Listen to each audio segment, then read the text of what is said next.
Ja, du har en trädgård och vill börja använda lien och lägga om delar av gräsmattan till små partier med blommande ängsmark som du kan slå sen på sensommaren.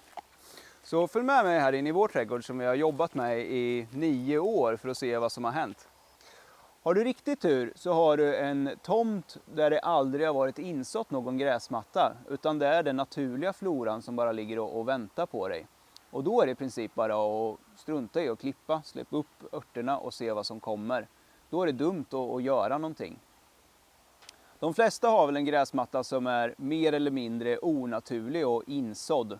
Här på vår tomt så har vi en gräsmatta som har legat under mycket lång tid, så det fanns lite grann ängsväxter i den. Så här, på det här partiet så har jag jobbat med att plantera in kockor från andra ängsmarker och hagmarker som håller på att växa igen, alltså där de här örterna redan är utdömda. Så här kommer till exempel midsommarblomster och gulvial, en akleja som kanske inte är en typisk ängsväxt. Gullviva kommer där, och de här stora fina, det blir stora blåklockor sen. Och där har vi gökärt som kommer, de här lilla små blommorna. Nu är vi ganska tidigt så det blommar inte så mycket än. Och här borta har vi en praktfullt exemplar av mandelblom. Och här kommer det ängssyra som man faktiskt kan äta också. Alla de här växterna, det är ju sådana som har svårt att klara sig om man bara låter gräset vara utan att slå det. Utan man ska slå av de här växterna sen framåt sensommaren och ta bort gräset. Så här är ett litet annat parti där ni ser att vegetationen är förändrad. Och här har jag grävt upp kockor med spaden på någon kvadratmeter och sen sått in ängsfrön. Och då ska man välja ängsfrön som kommer från svenskt ursprung, från naturliga ängsmarker. Och då finns det egentligen bara ett företag som tillhandahåller sådana, och det är Pratensis AB. Så det är sådana frön ni ska köpa. De säljer också plantor som man kan plantera in. De ska sås på våren eller hösten. Läser man på deras hemsida så står det jättemycket mer om hur man anlägger ängar i gräsmattor än vad jag säger. Som ni ser har det kommit upp väldigt fint här. Här kommer det mängder olika ängsväxter. Det är väddklint och det är också gullviva och stor blåklocka och massor mera saker.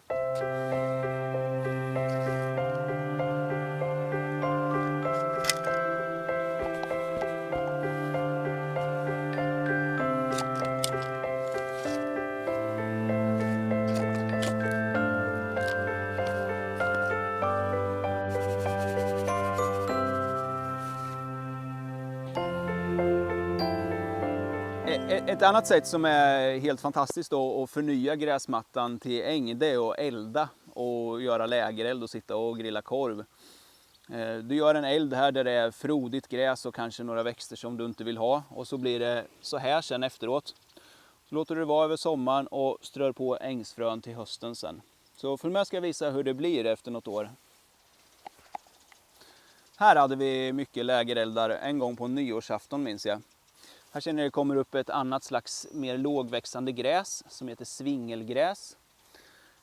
Och här kommer det också prästkragar och lite andra ängsväxter. Här har vi en prästkrage. Så det är ett perfekt sätt att så in i eldfläckar. Den här växten är en ganska lätt växt att så in i befintlig gräsmatta. Den heter ängskallra. Den är också väldigt bra att få in som äng, för den är lite parasit på gräsen. Så att den hämmar gräsen men låter de andra ängsblommorna komma upp. Så hittar man frön av den här som är väldigt lätta att samla så kan man ta det. De här fröna finns också med i Pratensis ängsfröblandning såklart. Och det är så roligt när man börjar med äng i trädgården, för det kommer också in frön och växter som man inte riktigt själv vet hur fasen de tog sig in efter ett tag när man har hållit på i några år. Som den här ängskallarna, jag vet inte fasen var de här kommer ifrån riktigt. Vi har dem 20 meter härifrån, men ja, fröna sprids, det är roligt. Har du riktigt tur och vältajmat så har du en precis nyanlagd trädgård och har inte hunnit så in gräsmatta än, utan har en hel trädgård med bar jord där du kan så in ängsfrön precis där du vill. Det går ju också att schakta eller ta bort jord eller på andra sätt göra bar jord och lite mera omfattande om man vill göra det radikalt från början. På den här stora ytan som är faktiskt 0,25 hektar, det var det tidigare åker, alltså helt bar jord. Här har vi sått in med ängsfrön. Nu är det lite tidigt, men i juni sen så kommer det att blomma alldeles fantastiskt om den här ängen. Och den kommer också vara helt gul under en period av den här ängsgallran som vi såg in i trädgården tidigare. Och här ser man också väldigt tydligt hur ängsgallran håller nere gräset. Om man tittar på de här fläckarna här ute så kommer det massor ängsgallra och gräset har hållits ner ordentligt. Och så är den lite flodigare här vid klövern, för klövern drar ju ner kväve, så här får den åtminstone lite kväve från klövern.